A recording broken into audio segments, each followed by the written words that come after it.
Hello বন্ধুরা, good morning. আমি পূজা। নিরু and mom চ্যানেলে সকলকে স্বাগত জানাই আর অনেক অনেক ভালোবাসা জানিয়ে ভিডিওটা শুরু করছি। বন্ধুরা, তোমরা কেমন আছো? আশা করি সবাই ভীষণ ভালো আছো, সুস্থ আছো, আর আমরাও এখন বেশ ভালোই আছি। আর আজকে হলো শুক্রবার আর এখন বাজে সকাল 8টার মতো। তবে চলো তোমাদেরকে সঙ্গে নিয়ে এখান থেকেই ভিডিওটা শুরু করে দিলাম। আর সকালে যে সকালের কিছু কাজ আমি সেরে নিয়েছিলাম, নিয়ে নিরুকে স্কুলে দিয়ে এসে ওর টিফিন, তারপরে ওর সব কিছু করে ওকে স্কুলে দিয়ে এসেছি। আর আসার পথে পুরোটা ভিজে গেছি, এই যে রাস্তার অবস্থা এরকম। তারপর একটু হালকা বৃষ্টিও হচ্ছিল সকালবেলা, তো তাই ভাবলাম একবার স্নানটা সেরে পূজাটা সেরে নিই। আর এই তো পুজোটাও সেরে নিচ্ছিলাম। আর এখন বর্ষাকালের জন্য গাছে ফুলও খুব কম ফুটছে, তবে অন্য ফুল একটু বেশি ফুটছে। যেমন জবা ফুল আজকে অনেকটাই কম ফুটেছে, একটা মোটে একটু ফুটেছে। আর সেই জন্য একটু নীল ফুলটাও বেশ ভালোই ফুটেছে, অপরাজিতা ফুলটা অনেকগুলো ফুটেছে, তাই ঠাকুরঘরে একটু দেয়া গেল আর কি। আর এই তো পুজোটাও দেওয়া হয়ে গেছে।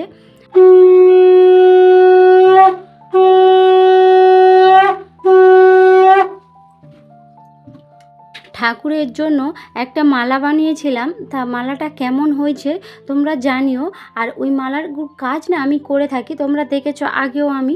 তবে ওই যে ছোট ছোট রিবন বেঁচে গেছিলো, তো সেটা দিয়ে ঠাকুরের একটা মালা বানিয়ে দিয়েছি। তো কেমন হয়েছে তোমরা কমেন্ট করে কিন্তু জানিও। আর আজকে এই তো স্নানটাও সেরে নিয়েছিলাম। আর যে কটা জামা কাপড়গুলো আমি ধুয়ে রেখেছিলাম, তো ওটা মেলে দিচ্ছি। আর কী বলো তো, বাইরেও দিতে পারতাম, কিন্তু বাইরে বর্ষাকালের আকাশ, তো কখন বৃষ্টি হবে, ফের কখন রোদ আসবে, এরকম হয় তো বর্ষাকালে। সেই জন্য আবার জামা কাপড়গুলো তুলতে হবে, আবার ফের মেলতে হবে। সেই জন্য ভাবলাম ভিতরেই দিয়ে দিই, আস্তে আস্তে ঠিকই শুকিয়ে যাবে। আর যেসব জামা কাপড়গুলো শুকনো এখানে ছিল, তো সেগুলো একটু তুলে নিচ্ছিলাম। আর তোমাদেরকে অনেক দিন আমি কিছুদিন হলো ভিডিও দিতে পারিনি, আমি একটু দেরিতেই ভিডিও দিই। তবে চেষ্টা করব আমি এখন প্রত্যেক দিন ভিডিওটা দেওয়ার। আর রাখির দিন একটু ফোনটা প্রবলেম হয়ে গেছিলো, রাখির দিন ভিডিওটা শ্যুট করতে করতে ফোনটা পড়ে গিয়ে অনেকটা ডিস্টার্ব হচ্ছিলো, কোনো কাজ করছিল না। ফোন আসছে, সব কিছু আসছে, আমি কিছু দেখতে পাচ্ছি না, যেটা বলে আর কি পিডিএ ফোনটার খারাপ হয়ে যায়, তো এরকম অবস্থা হয়ে গেছিলো। তো আবার সেই জন্য দোকানে দিতে হয়েছিল, তো ফোনটা আবার সারিয়ে নিয়েছি। আর জামা কাপড়গুলো মেলে দেওয়া হয়ে গেছে। আর এই তো নিচে চলে এসেছি। আর নিরুর জন্য এগুলো বানিয়েছিলাম, একটু ওর জন্য বাদাম, তারপরে ছোলা একসঙ্গে ভিজিয়ে দিয়েছিলাম, একটু বাতাসা ভুষির শরবত করেছিলাম, তো সেগুলো ওকেও দিয়েছি। আর একটু এক্সট্রা করেছিলাম, তো ওগুলো একটু আমার জন্যও রেখে দিয়েছি। আর ওর টিফিনের জন্য বানিয়ে দিয়েছিলাম রুটি। তো আমি আজকে ভারী টিফিন করব না, এই একটু জল আর একটু এই ছোলা বাদাম একটু খেয়ে নেব, আর কিছু খাবো না। সময়ও খুব একটা হবে না, কারণ সময়ের মধ্যে রান্নাটা সারতে হবে একটু। আর হচ্ছে কি বিছানাটাও একটু গুছিয়ে নেব, তারপর নিরুকে আনতে যাব। আজকে ভেবেছিলাম যে জামা কাপড়গুলো ধুয়ে দেওয়ার সময়টা হয়ে উঠবে না, তো ভেবেছিলাম যে করব না, কিন্তু আবার নিজেকে মোটিভেট করে নিলাম যে না, ওটা করতেই হবে, না হলে আগের দিন আমার কাছে অনেকটা জামা কাপড়ের মধ্যে দাঁড়িয়ে যাবে। তো সেই জন্য আগে জামা কাপড়গুলো ধুয়ে নিলাম, যে কোনটা কখন করব নিজে থেকে ঠিক করে রাখা যায়, তাহলে কাজগুলো করতেও সুবিধা হয়, আর নিজে ঠিক করে কাজগুলো করতেও পারা যায়, তাই না?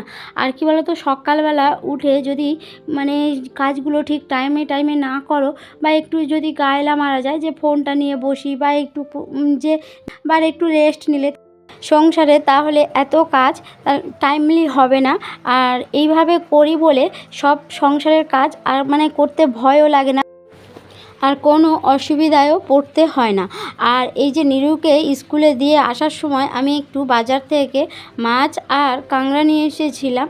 আর স্নান ভিজে গেছি বলে সেই জন্য স্নানটা আগে সেরে পুজোটা দিয়ে নিয়েছি। আর এই তো এবার এই মাছটা কাটছি, রান্নার একটু জোগাড় করব। আর অনেকটা কাঁকড়া নিয়ে এসেছি, তাই এতটা কাঁকড়া খাবো না, মানে একবারে খাবো না আর কি। তো সেই জন্য যেগুলো একটু ভালো কাঁকড়া মানে বেঁচে থাকবে সেগুলো একটু রেখে দেবো, বাদবাকিগুলো রান্না করে নেব।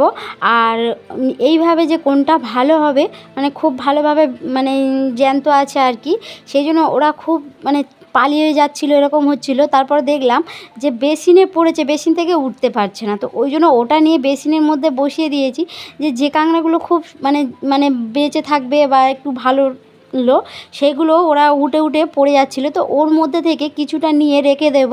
তো সেই জন্য ওগুলো ওরকম করে রেখে দিয়েছি। আর রান্নাটাও বসিয়ে দিয়েছি। আর আজকে রান্না করব রুই মাছ দিয়ে, পেঁপে দিয়ে, আলু দিয়ে একটা ঝোল বানাবো, আর একটু কাঁকড়ার তরকারি করব, আর কিছু করব না। রান্নার আগে না আমি বেশিরভাগ সবজি কেটে নিতে পছন্দ করি, বা সব জোগাড় আগে ভাগে করে নিয়ে তারপর রান্না বসাতে পছন্দ করি। তাহলে কি বলো তো, তাড়াহুড়ো করতে হয় না যে এটা কি হচ্ছে ওটা কি হচ্ছে, এরকম আর পরিস্থিতির মধ্যে পড়তে হয় না। কিন্তু আজকে টাইমের জন্য, টাইমটা একটু কম থাকার জন্য আমি রান্নাটাও বসিয়ে দিয়েছি, দিয়ে সব কিছু করছি। তবে একের সঙ্গে বেশ হয়ে যাচ্ছে, কিন্তু একটু তাড়াহুড়োর ব্যাপারটা হয়ে যায়। আর এই তো ওদিকে রান্নাটাও প্রায় মানে বসিয়ে দিয়ে এদিকে ঘরের মধ্যে চলে আসলাম বেডরুমটা গুছিয়ে নেব বলে। আর বৃষ্টির পরে না মানে বিছানাটা খুব ভালো করে আর ডিপ ক্লিন করা হয়নি, তাই ভাবলাম একটু খাটটা ভালো করে পরিষ্কার করে নিই, তারপরে বিছানাটা গুছিয়ে নেব। আর এইতে একটু পরিষ্কার করে নিয়েছি, ভালো করে পরিষ্কার করিনি, কারণ মানে কখন মনে হচ্ছে যে কখন যদি বৃষ্টি উঠে যায় ঘরের মধ্যে, আবার যেই কি সেই সব জিনিস উলটপালট করে গুছিয়ে রাখতে হবে, সেই হিসাবে আর ভালো করে মানে মানে পরিষ্কার করে রাখিনি। তো আজকে ভাবলাম অনেকটা জল নেমে গেছে, কিন্তু বলা যায় না তো না কখন জল উঠে যাবে। তো যাই হোক, সেই জন্য বিছানাটাও গুছিয়ে নিচ্ছিলাম।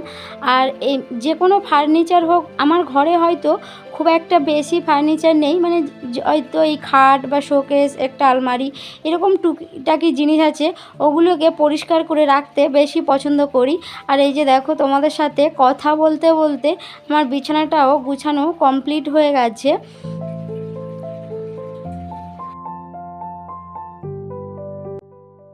রান্নাটাও এই তো শেষ হয়ে গেছে। এইবার না একটু রেডি হয়ে নিরুকে আনতে যাব, কিন্তু আবারও বৃষ্টি পড়েছে।